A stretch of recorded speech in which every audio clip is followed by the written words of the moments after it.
G'day, ZiggyD here, and welcome back for another look at the Path of Exile 1.3 passive skill tree. In this video I'm going to be looking at the overhaul made to the Templar start area, some of the changes in here, some of the implications they'll have.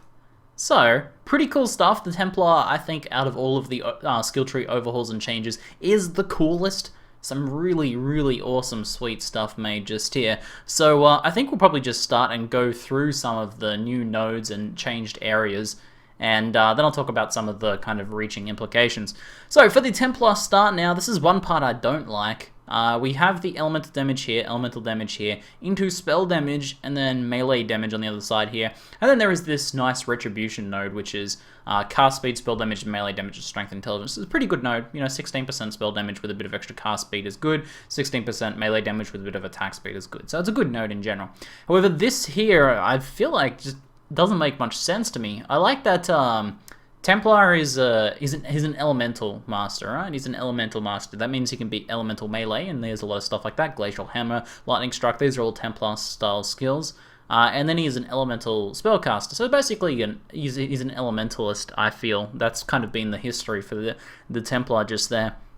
But breaking it into spell damage melee here, I feel like is a weird sort of choice for this start of the tree just here, because it means that you know, you can go through into elemental and spell damage, or you can go through elemental and then melee damage. But there's no like cast speed or anything like that. Maybe they're trying to give cast speed over to the witch. But what this means is that although, you know, this can make some sense thematic, and I like this increased melee damage, which can both be physical or elementals. That's nice. But why is the melee damage here on the spell side? Firstly. So this is like the kind of caster side. I feel like this should be the melee side, like has been done with other classes. We've got the physical and attack side, although this can work for EK, and then we've kind of got the spellcastery side over here. And if we go down to Ranger, we've got kind of the more bow side, and then we've got the more melee side. So I feel like the other classes have a strong sort of theming with their two different sides, whereas the Templar doesn't.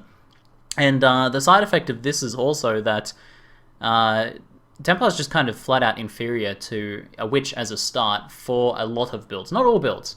Elemental is a good start for something like a burn damage build, because it actually affects burning damage, whereas spell damage from the Witch does not.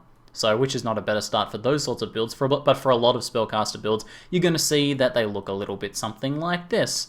Witch. Well, pretty much all the spellcaster builds I've planned out, and I've looked objectively at the two different starts, and I'm thinking, which seems like the better choice, basically. So the reason for that is this node just here. While this node exists in the game, which is going to be a better start for a lot of builds, and this is 40% mana regen and 14 energy shield on 1 point. So that means if you start going through the spellcaster side, you can spend 1 point to get 40% mana regen. That does not exist like anywhere else, getting 1 point for 40 regen. So really just damn efficient node, and it's one node that's worth, like, if you can, one passive for 40% mana regen, hands down, anytime, that's a fantastic choice for just about any spellcaster build. Now, of course, whenever I talk about stuff like this, there's always going to be exceptions. There's always going to be different style, quirkier builds that can use different starts for different reasons. Like, you know, that's the whole reason the Silent class exists, for example. But for a lot of, you know, basic, I'm going to spam a particular spell build, which is going to be a better start. And not only because of this node, but also just if you're like saying, all right, I'm going to make an arc build, we have 16% spell damage, 16% spell damage. Then we have cast speed choice, or we have 10% spell damages into Elemental Dominion here, which is 16-6 cast speed. This is 16-4 cast speed, and this is 14 and 12 instead of 16 and 16. So the Witch is just flat out better. Like, that's pretty much one of the bigger points of this overhaul I want to make. Before I get into the really good stuff, because there's some amazing stuff in Templar, I wanted to make a kind of point about the negative of the Templar start. I mean, your choices are 14 life, 14 mana, or 14 elemental damage. 14 elemental damage isn't bad by any stretch, but it's no 16 spell damage for the purpose of making a spellcaster build. Obviously, then again, as I said, burn damage builds or something like that can take advantage of that. But for the majority of builds, which is going to be a better start. And that means that all of the other changes to Templar are a buff for Witch builds, and a buff for Shadow builds, basically. Buff for any spellcaster build in general. This is a buff. This Templar Overhaul is by far a big buff for spellcasters and elemental-based builds, because there's some really freaking sweet stuff. We're going to take a look at that in a minute, guys. But it's not a big deal. I mean, I think the issue is kind of one that's spread across the tree a little bit, where some of these other starts need to either be brought down a little bit to make the different starts make a little bit more sense, or the other starts need to be brought up just a little bit in numbers. Now, we do know that this is not the final tree, and these numbers could be fine-tuned a little bit, and who knows, maybe they make this like much closer to the spell damage there, and it becomes a bit more worthwhile. But without the option for cast speed, without the 40% mana regen, and with the numbers just being lower, Templar's not a better start for most spellcaster builds, so I think you'll find that you're going to see a lot of witches in the next league if you're looking at spellcasters. So, let's take a look at some of the other Templar stuff, though. Move on to a more positive note. We have 20% mana regen and life regeneration. I talked about this in my hybrid life ES builds video. If you want to sort of take a look at that, if you're interested in making hybrid builds, then these nodes are fantastic for hybrid builds because they give you mana regeneration, which most hybrid builds are going to need, and life regeneration, which coupled with the new placement of Zealot's Oath just here in this like beautiful real estate right here, is a big buff for hybrid builds. And then we've also got Sanctity, which is 10% ES, 1% life regeneration, and 20% armor. This is such an insane hybrid node, and just a great node in general as well for a lot of, you know, just typical Templar builds, armor ES wearing builds, Eldritch Battery builds. It's a buff for any of those. It's a really, really damn nice node. And then, you guys remember Discipline and Training? Well, it's back. It is still one of the best life clusters in the game, probably the best life cluster in the game. And it's easier to get now. So basically, it's like right here in the middle, off of Retribution, off of Sanctity, off of this really nice Elementalist node just here, off of the, you know, only a short squirt away from the Radius nodes here. It's good stuff, guys. And you only need to spend 2 points now if you want to get some really efficient life. In fact, sometimes you only need to spend like 1 extra point to get Discipline and Training. So, you know, 2 points from these notables, 2 points from this notable over here. So it's 3 points from that notable over there. It's a really, really nice spot, so it's really easy to just duck in there and grab that, and, you know, probably most builds will get the extra 5% life, but you can just get just these two if you want to get really efficient routing. So Discipline Training is looking better than ever. This one here is, I think, one that will slip under a lot of people's radar, but I think this is actually pretty insane as well. They kind of merged some of the mana nodes with some mana cost reduction. 6% reduced mana cost is not bad, but with 22% mana, that's really, really going to be a big mana problem solver for a lot of builds that don't want to invest too heavily in getting a lot of mana regen or something like that. And coupled with going through some of the really nice 60% mana regen here, really nice stuff overall there. So that's pretty good. Then we have Elementalist, and this kind of sets the theme for Templar moving forwards in terms of elements. He is becoming a bit of the master of non-crit status ailments, and he may really making use of them in some interesting ways. So Elementalist used to be just basically elemental resist elemental damage. It has that, but now it also has 5% chance to freeze, shock, and ignite on an already pretty decent node. This is a very easy one to get coming out of the life here, coming out of the armor ES, coming out of this life, coming out of the AoE, coming out of Light of Divinity, Catalyze. Really, really good spot and really easy to get for just like 2 points. The 8% elemental nodes are not great, obviously, but going through one of those to get that node is definitely not a bad choice.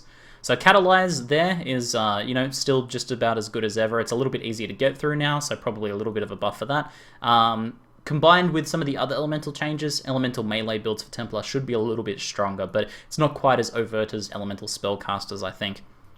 And then we have one of my favorite nodes, the Light of Divinity. This is one of my favorite nodes in this new tree, and I know most people get hyped about this triangle, but I love this. Every build I'm like, how can I most efficiently route for Light of Divinity? Firstly, it's 15% spell damage, 5% cast speed, which is insane. That's like 6% cast speed, 16%. It's almost as good as Elemental Dominion. But then guys, that's not all. 20% increased light radius. Alright, maybe I'm hyping that a little bit more than it should be, but I love light radius. It's just one of those super arbitrary stats, and if I can get it on an already awesome node, like it's almost as good as Elemental Dominion, which is a fantastic node, for 20% extra light radius as well, hell yeah. And it's just off the 4% cast speeds, which is about good for cast speed efficiency, basically. I mean, these are 4% cast speeds. If you get the full cluster, this works out the 4% cast speed. So 4% is basically the baseline for good cast speed getting. So that's, well, average cast speed getting. So that's good. You know, you go through the cast speed and you get Light of Divinity and get some bonus light radius, which is just cool. I like it. So, very nice stuff there. We can now route through Devotion here, which is the buff effect. Now, what Still a really good life cluster, and a lot of life builds will still get it, but it has been nerfed for builds that aren't life-based.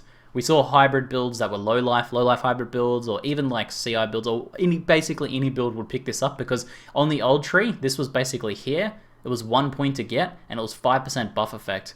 Now, if you compare that to here, 3% buff effect for 1 point, it's a really good node. So 5% buff effect is good. That boosts your discipline, that boosts your damage auras, it boosts haste, any other buffs that you might have running, and it was for 1 point. So smart for them to move this behind another life node. So now that it's a bit harder of a decision, essentially it's 2.5% buff effect per passive for a non-life based build. Obviously, if you're a life based build, it's fantastic and you'll pick it up, but this is just an interesting point for non-life based builds.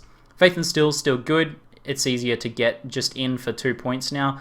Before, Faith and Steel clusters were like 8 points or something ridiculous. So now you can actually just pop in and grab that, and you'll see a lot of builds sort of come down like this, grab that, and then go through the life cluster just there and go into there.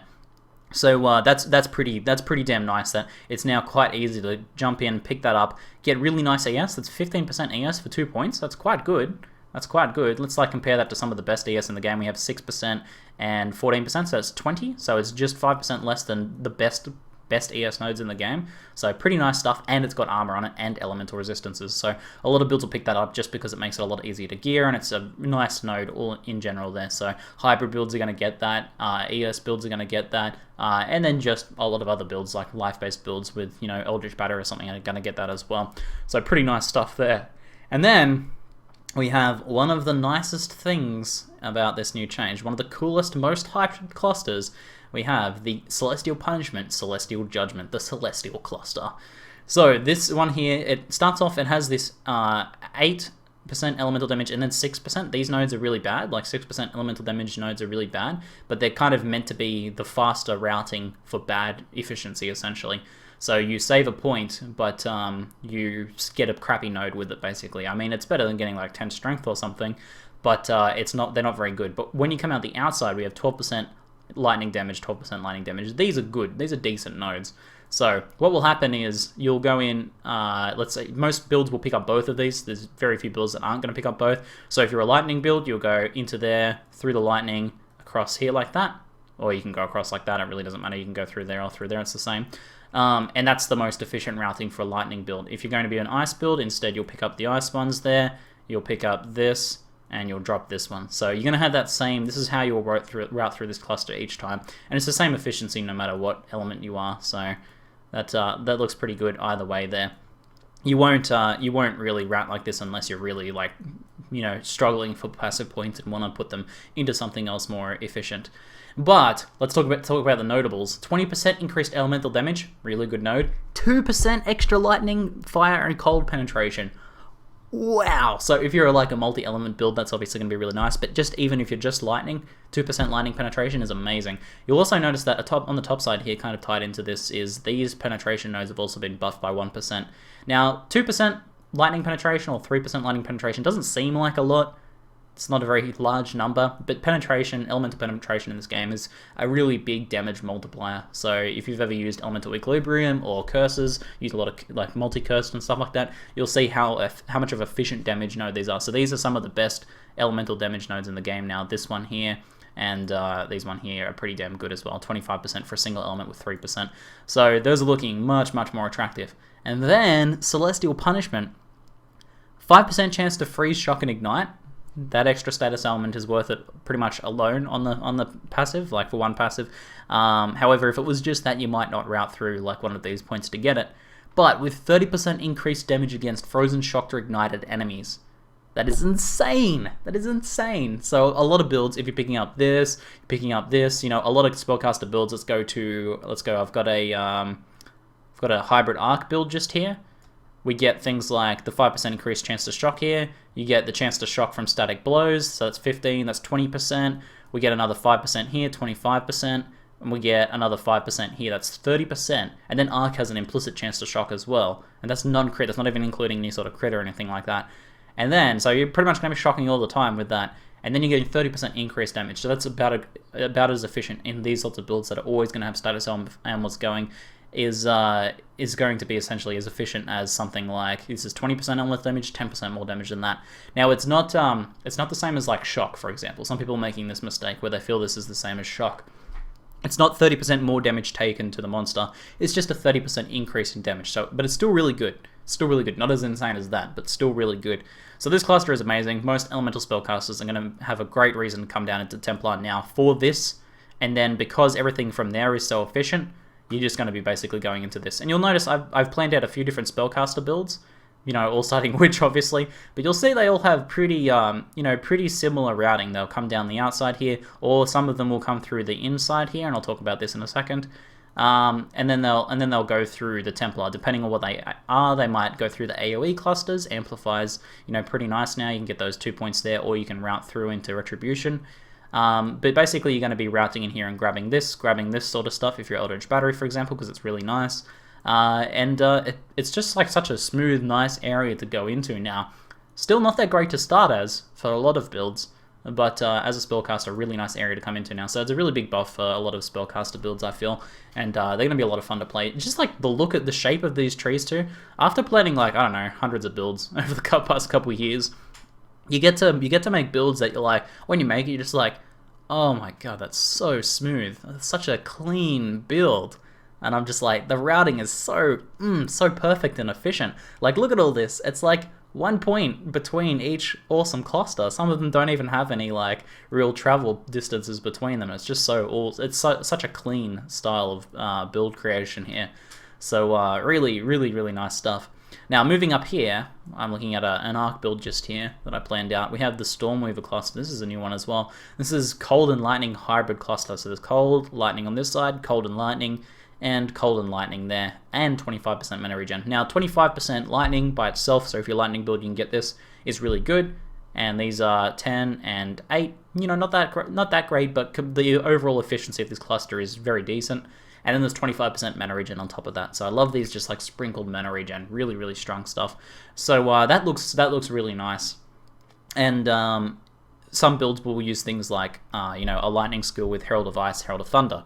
So you're getting a buff to the ice damage, the cold damage as well. So the efficiency is really quite there. So there's good reason to route through the outside here, dual curse and stuff like that. If you're playing a crit build, you're going to be routing through the outside. You might go dual curse crit or something like that into the aura nodes. Other builds are going to come down through this middle part here, pick up Stormweaver, pick up, Zealot's Oath if they're a hybrid build, and come down through into the same thing. So you're either routing the outside here or through the inside here. Very few builds are going to route through this way, I think. Most are going to come through the outside here because it's the most efficient way to pick up this cluster and then the life. And if you're totem builds are looking a lot nicer now with this positioning.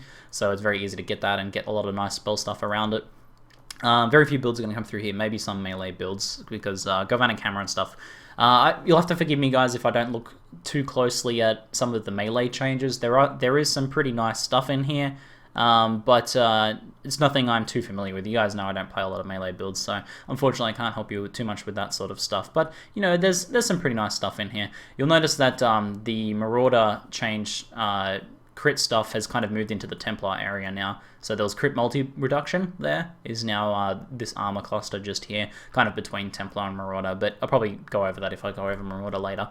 But, from looking at some of the melee stuff, there's pretty cool stuff in here. There's like gain endurance charge on critical strike with staves, gain power charge on when you block with staves. These two nodes are pretty cool and sound like they could be a little bit build enabling, but again, I don't know too much about melee specs, guys, so you'll have to forgive me about that. If you have any thoughts to share on melee specs, let me know in the comments below. But otherwise, what do you guys think about the spellcaster changes? Pretty cool stuff. I mean, although it's not best to start as Templar for a lot of spellcaster builds, overall, I have to say this overhaul to this section of the tree is really, really nice stuff. Really psyched about this, and very excited to sort of make some spellcaster builds with this. Been having a lot of fun planning on it, basically. So anyway, guys, hope you really enjoyed it. That's it for now. I'm ZiggyD, and thanks for watching.